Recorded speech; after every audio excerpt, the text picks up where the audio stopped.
Hello বন্ধুরা, তোমরা সবাই কেমন আছো? আশা করি খুব ভালো আছো। আর আমি অনেক ভালো আছি। আমি কাজে বসে পড়েছি, আমার প্রচুর কাজ রয়েছে। আর এখানে সাবানের খোসাটা আমাকে সেলাই করতে বলেছে। আর এই দেখো আমি এখানে কি করেছি, নিজের নাম লিখেছি। এইটা দেখে তো মনায়েরও শুরু হয়ে গেছে, হ্যাঁ আমার নাম কেন লিখলে না, তাই ওর নামটাও লিখে ফেললাম। তারপরে চলে গেছিলাম আমাদের এইখানটায় দ্বাদশ মন্দিরে। আজকের থেকে 7 দিন অনুষ্ঠান হবে। দেখো কি দারুণ, ভেতরটা এত সুন্দর প্যান্ডেল করেছে আর এত সুন্দর, চারিদিকটা কি ভালো লাগছে। আর ভেতরটাই কীর্তন হচ্ছে, খুব সুন্দর, মনে হচ্ছে ওখানেই থেকে যায়, কিন্তু বেশিক্ষণ থাকা যাবে না। মেয়ের আবার স্কুল ছুটি হয়ে যাবে, তাই তাড়াতাড়ি চলে আসতে হলো।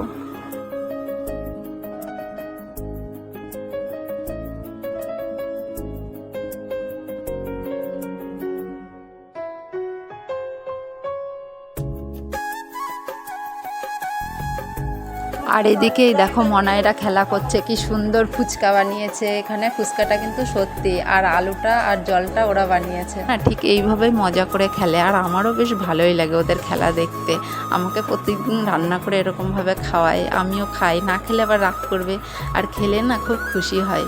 দেখো কি সুন্দর লাগছে দেখতে, তাই না?